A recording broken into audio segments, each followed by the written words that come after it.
तुझे रोज बिकना पड़ेगा, भाग दौड़ कर। अब माया वही माया नहीं रही थी।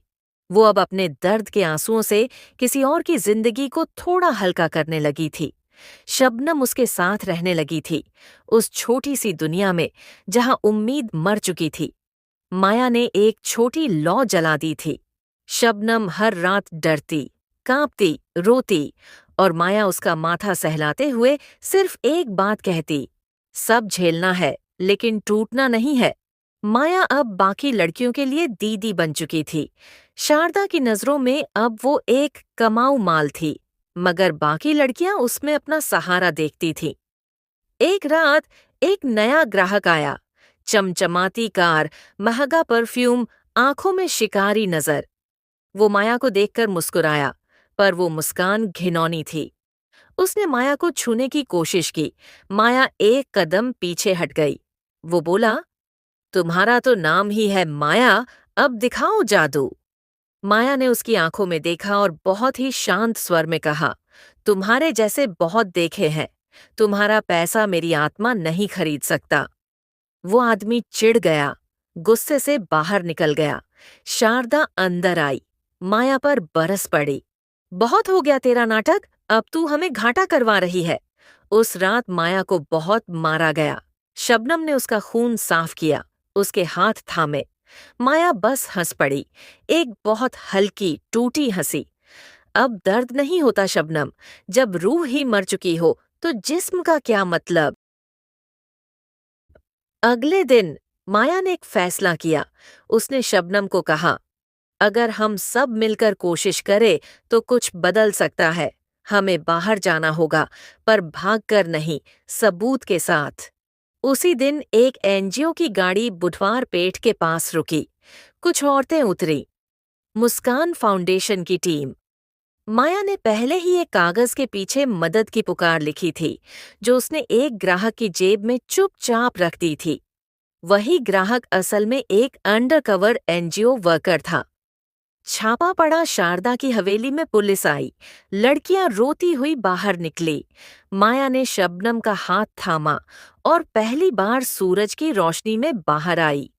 शारदा चिल्ला रही थी, इन सब ने मिलकर मुझे फंसाया है। लेकिन माया ने सिर ऊंचा करके पुलिस वाले से कहा, हम गुनहगार नहीं है, गुनाह सिर्फ इतना है कि हमने जिंदा रहने की कोशिश की। अब माया एक रेस्क्यू सेंटर में है। वो खुद भी अब एक काउंसलर बनना चाहती है, ताकि बाकी शबनमों को उस अंधेरे से बाहर ला सके। वो अब भी रात को जागती है, डराती है यादें, कांपता है शरीर, पर अब वो अकेली नहीं है। 2 साल बाद अब माया बुधवार पेठ की गलियों में नहीं, एक छोटे से सेफ हाउस में रहती थी, जहां धूप आती थी, खिड़की खुलती थी और सबसे जरूरी, दरवाजा भीतर से बंद होता था। उसके पास अब भी वो पुरानी कॉपी थी, जिसमें वो कभी गांव में पढ़ा करती थी। अब उसमें वो रोज कुछ नया लिखती थी, टूटी लड़कियों की कहानियां और उम्मीद के टुकड़े। अगर आपको ऐसी कहानियां पसंद है तो हमारा चैनल सब्सक्राइब करें।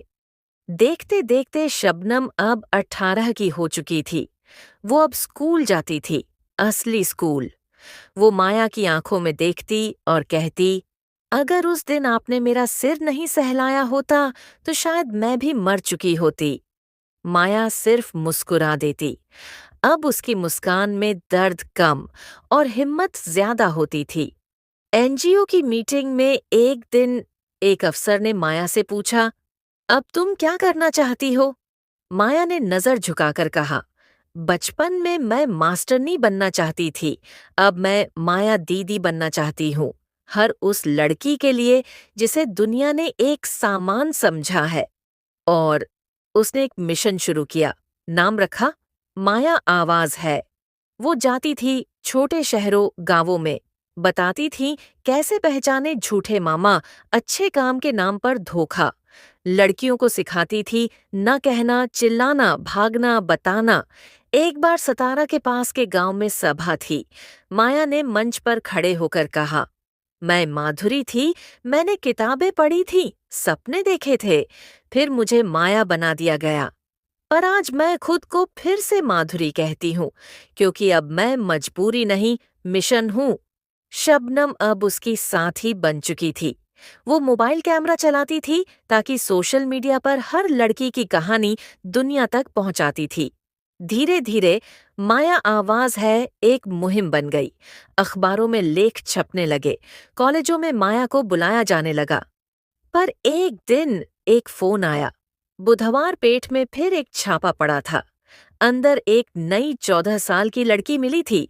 नाम था गौरी। डरी हुई, चुप, कांपती हुई, बिल्कुल वैसी ही जैसी एक समय माया थी। माया 14 साल की थी। ने उसकी आंखों में देखा, वो एक साया देख रही थी, एक पुरानी परछाई। माया ने धीरे से उसके कान में कहा, अब तू अकेली नहीं है, अब तेरे साथ माया है। और माया अब एक नाम नहीं, आवाज है जो रुकती नहीं, झुकती नहीं। तुझे रोज बिकना पड़ेगा। ये सिर्फ माया के लिए नहीं, बल्कि हजारों लड़कियों के लिए रोज की हकीकत है। पर अब एक एक माया उन हकीकतों को बदल रही है। समाप्त। आपको हमारी कहानी कैसी लगी कमेंट करके जरूर बताइए। और एक लाइक दे। आपके कमेंट और एक लाइक से हमें प्रेरणा मिलती है। मिलते हैं अगली दिलचस्प कहानी में। तुझे रोज बिकना पड़ेगा। ये सिर्फ माया के लिए नहीं, बल्कि हजारों लड़कियों के लिए रोज की हकीकत है। पर अब एक एक माया उन हकीकतों को बदल रही है।